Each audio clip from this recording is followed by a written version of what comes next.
محترم تمام تر ایام منائے جاتے، حضرت ابوبکر صدیق کا یوم کیوں نہیں منایا جاتا؟ جو لوگ کچھ بڑے دعوے دار ہوتے ہیں نا اہل رسول کے، اہل بیت اطہار کے، خانواد نبوت کے، میں ان سے پوچھنا یہ چاہتا ہوں کہ حضرت ابوبکر صدیق کا یوم کیوں نہیں منایا جاتا؟ تو وہ بڑی دلیری کے ساتھ یہ بات کرتے، نہیں جی انہوں نے یہ بھی زیادتیاں کی ہیں، وہ بھی زیادتیاں کی ہیں۔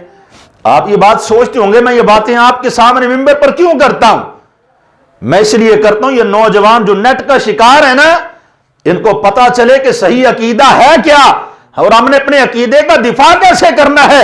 ہم نے اپنے عمل کے ساتھ ساتھ اپنے ایمان کو بھی بچا کر رکھنا ہے، کس لیے کہ عمل میں کمزوری ہوئی تو اللہ معاف کر دے گا، اگر ایمان میں کمزوری ہوگی تو معافی کا کوئی نتیجہ باقی نہ ہوگا۔ سب سے زیادہ اہمیت کا حامل ہمارا ایمان ہے، ہمارا عقیدہ ہے۔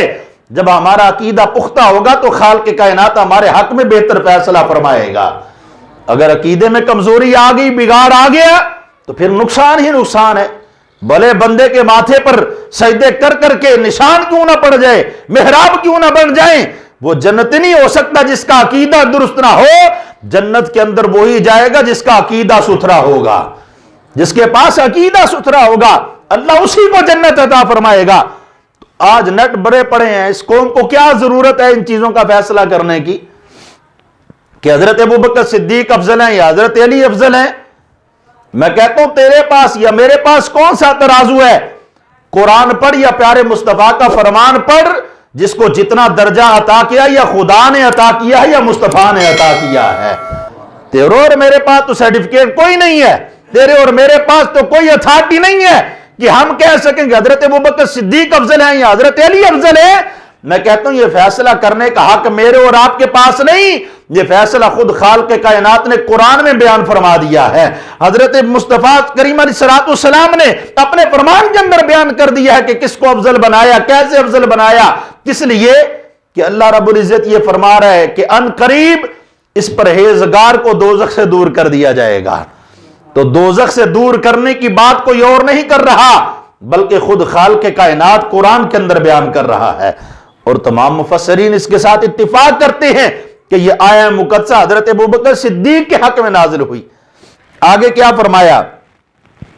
الذی یؤتی مالہ یتزکا، اور جو اپنا مال اس لیے دیتا ہے تاکہ میرا مال پاک ہو جائے، اللہ کے راستے میں اپنا مال اس لیے خرچ کرتا ہے کہ میرا مال ستھرا ہو جائے، میرا مال پاک ہو جائے۔ تو خالق کائنات کے راستے میں مال خرچ کس نے کیا سب سے زیادہ؟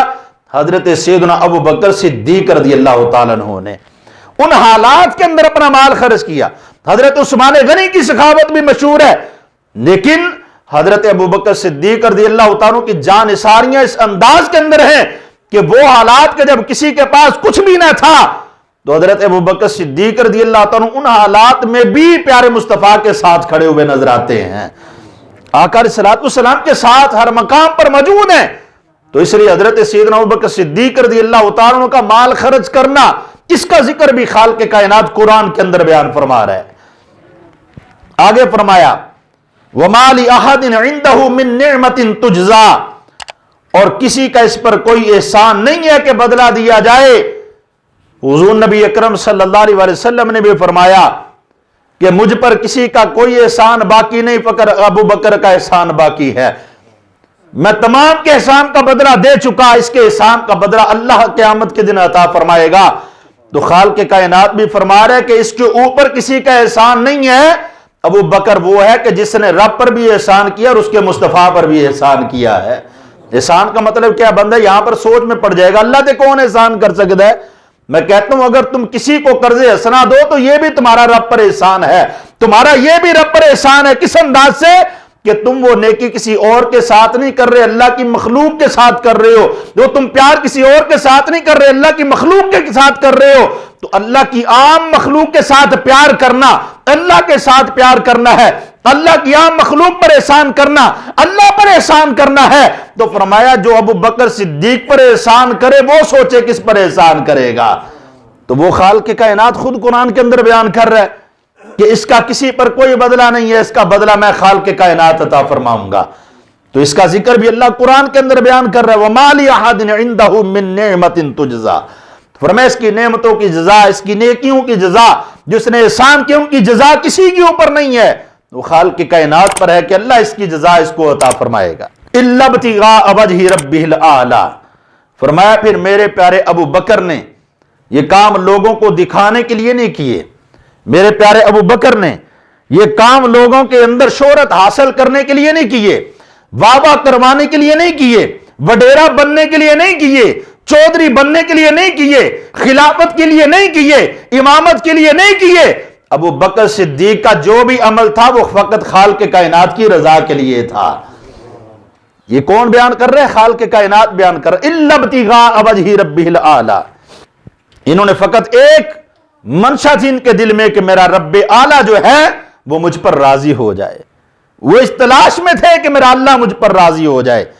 فرمایا والا سوف یردا، اے لوگو سن لو ان قریب میں اپنے اس بندے پر راضی ہو جاؤں گا، میں اس اپنے بندے پر راضی ہوں، میں نے اپنی رضا کا اعلان قرآن کے اندر کر دیا ہے۔ تو جس کے ساتھ رضا کا اعلان خالق کائنات قرآن کے اندر بیان کرے وہ جنتی کیسے نہیں ہو سکتا؟ وہ یقیناً جنتی ہے اور پختہ پکا جنتی ہے، اس کے جنتی ہونے کے اندر شک نہیں ہے۔